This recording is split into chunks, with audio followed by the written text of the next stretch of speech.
नमस्कार दोस्तों, स्वागत है आपका हमारे इस यूट्यूब चैनल पे। तो आज हम आपके लिए कुछ करंट अफेयर्स लेके हाजिर हैं। ध्यानपूर्वक सुनिएगा। अगर आप चैनल पे नए हैं तो चैनल को प्लीज़ सब्सक्राइब कर लीजिएगा। तो शुरू करते हैं आज का टॉप करंट अफेयर्स। पहला क्वेश्चन हो जाता है आपके लिए, स्वस्थ ऊर्जा अनुसंधान के लिए गांधीवादी यंग टेक्नोलॉजिकल इनोवेशन अवार्ड 2020 में किस आईआईटी शोधकर्ताओं ने बाजी मारी? तो आपका आंसर हो जाता है आईआईटी खड़गपुर, जो कि हमारे देश का सबसे पुराना आईआईटी है। अगले क्वेश्चन पे आगे बढ़ते हैं। अगला क्वेश्चन आपके लिए हो जाता है, भारत के सभी अंतर्राष्ट्रीय आगमन वाले यात्रियों के लिए कौन सा हवाई अड्डा एयर सुविधा पोर्टल विकसित कर रहा है? तो आपका आंसर हो जाता है दिल्ली एयरपोर्ट, दिल्ली हवाई अड्डा। अगले क्वेश्चन पे आगे बढ़ते हैं। इंपीरियल कॉलेज लंदन के सहयोग से निम्नलिखित में से कौन सा संस्थान नैनो पार्टिकल मेटा ग्रिड को विकसित कर रहा है? तो आपका आंसर हो जाता है आईआईटी गुवाहाटी। आगे बढ़ते हैं। अगला क्वेश्चन हो जाएगा आपके लिए, भारत छोड़ो आंदोलन की कौन सी वर्षगांठ 8 अगस्त 2020 को थी? तो आपका आंसर हो जाता है 78वां। इसके लिए एक चीज़ याद रखिएगा, ये जो क्विट इंडिया मूवमेंट था यानी भारत छोड़ो आंदोलन 1942 में राष्ट्रपिता महात्मा गांधी ने सभी भारतीयों को देश से अंग्रेजों को भगाने के लिए करो या मरो का स्पष्ट आह्वान किया था। आगे बढ़ते हैं। अगला आपके लिए क्वेश्चन हो जाता है, किस राज्य मंत्रिमंडल ने ग्राम रोजगार परिषदों में महिलाओं के लिए सीटों के आरक्षण पर नीति को मंजूरी दी?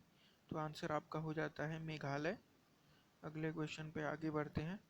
फ्लिपकार्ट ओडीओपी यानी वन डिस्ट्रिक्ट वन प्रोडक्ट योजना के तहत निम्नलिखित में से किस राज्य के साथ एमओयू पर हस्ताक्षर किया? तो आपका आंसर हो जाता है उत्तर प्रदेश। सीएम हो जाते हैं योगी आदित्यनाथ। अगले क्वेश्चन पे आगे बढ़ते हैं। किसने स्मार्ट इंडिया हैकाथन 2020 में प्रथम पुरस्कार जीता? तो आपका आंसर हो जाता है डीआईएटी पुणे यानी कि defence institute of advanced technology, Pune, Maharashtra.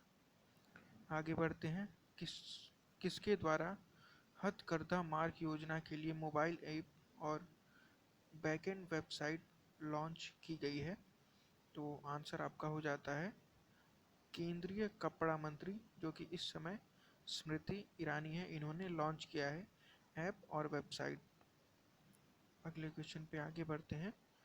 Ayodhya में राम मंदिर किस वास्तुकला शैली में बनाया जाएगा?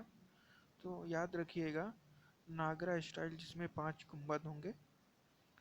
आपके लिए अगला क्वेश्चन हो जाता है, सेबी के निर्देश 2015 में भारतीय प्रतिभूति और विनिमय बोर्ड द्वारा किए गए संशोधन के अनुसार क्लियरिंग नियम के लिए शेयरधारिता सीमा कम से कम कितनी होनी चाहिए?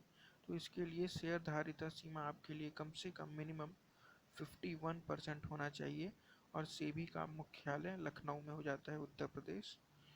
आपके लिए अगला क्वेश्चन हो जाता है, भारत सरकार द्वारा निर्यात उत्पाद योजना पर शुल्क और कर की छूट के तहत छत की दरों के निर्धारित के लिए गठित समिति का प्रमुख कौन है? तो आपका आंसर हो जाता है जीके पिल्ले। लास्ट क्वेश्चन हो जाता है आपके लिए, उस कंपनी का नाम बताइए जिसने भारत के लिए कोविड-19 टीकों के निर्माण और वितरण को गति देने के लिए गैवी और Bill and Melinda Gates foundation के साथ साझेदारी की है? तो आंसर आपका हो जाता है सीरम इंस्टीट्यूट ऑफ इंडिया। याद रखिएगा भारत और 91 अन्य यानी कि टोटल 92 अन्य निम्न और मध्य आय वाले देशों के लिए कोविड-19 टीके की 100 मिलियन खुराक बनाई जाएंगी। तो आज के लिए इतना ही। धन्यवाद। जय हिंद, जय भारत।